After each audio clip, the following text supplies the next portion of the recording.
అందరికీ నమస్కారము. ఈరోజు ధర్మ సందేహం. స్థల పురాణం. లక్ష్మీ గణపతి స్వామివారి దేవస్థానం బిక్కబోలు క్షేత్రం గురించి మనం ఇప్పుడు తెలుసుకుందాం.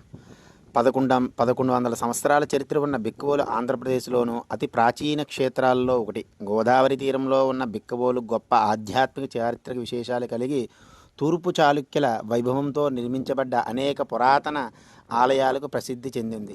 ఈ క్షేత్రం మొదట చాళుక్య విక్రముని పేరిట విక్రమాపురంగాను, మూడో విజయాది ఆదిత్యునిగా పిలువబడిన గుణగ విజయ ఆదిత్యుని కాలం క్రీస్తు శకం 849-892లో బిరుదాంకినవోలు గాను పిలువబడి కాలగమనంలో బిక్కబోలుగా నామాంతరం చెందింది. నేటికి ఈ బిక్కబోలు గ్రామంలో 6 దేవాలయాలు అలనాటి చాళుక్యుల శిల్పకళా వైభవానికి సాక్షిభూతంగా నిలుస్తున్నాయి. 1100 సంవత్సరాల చరిత్ర ఉన్న తూర్పు చాళుక్యులచే ఆరాధించబడిన శ్రీ లక్ష్మీ గణపతి స్వామివారి ఆలయములో స్వామివారు స్వయంభూగా కొలువై ఉన్నారు. శ్రీ లక్ష్మీ గణపతి స్వామివారి విగ్రహం ఆంధ్ర రాష్ట్రంలోనూ అతిపెద్ద శిల విగ్రహముగా బాసిల్లుచున్నది.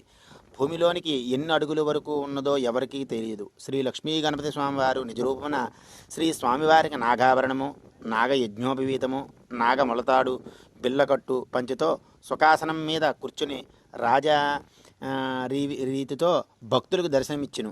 ఇక్కడ వెలిసిన స్వామి ప్రత్యేక దక్షిణ వృత్తం తొండము కలిగి ఉండడం శ్రీ స్వామివారి ఆలయంలో భక్తుల విరాళంతో నిత్య అన్నదానము నిర్వహించబడును. భక్తులు శ్రీ స్వామివారి చెవిలో చెప్పుకున్న కోరికలు తీరి మరలా పునర్దర్శనం చేసుకునే శ్రీ స్వామివారి అన్నప్రసాదం స్వీకరించి శ్రీ స్వామివారి నిత్య అన్నదానకు విరాళమును ఇచ్చుట జరుగుతున్నది. శ్రీ స్వామివారికి ప్రతీ నెల శుద్ధ చవితి నాడు అనగా అమావాస్య వెలిన 4వ రోజున మహన్యాసపూర్వక ఏకాదశి రుద్రాభిషేకం, గణపతి హోమం జరుగును. శ్రీ స్వామివారికి గణపతి నవరాత్రులు అత్యంత వైభవముగా జరుగును. శ్రీ స్వామివారి విగ్రహము కేంద్ర పురావస్తు శాఖ ఆధీనంలో కలదు. ఓం శ్రీ గణపతయే నమో నమః. శుభం భూయాత్.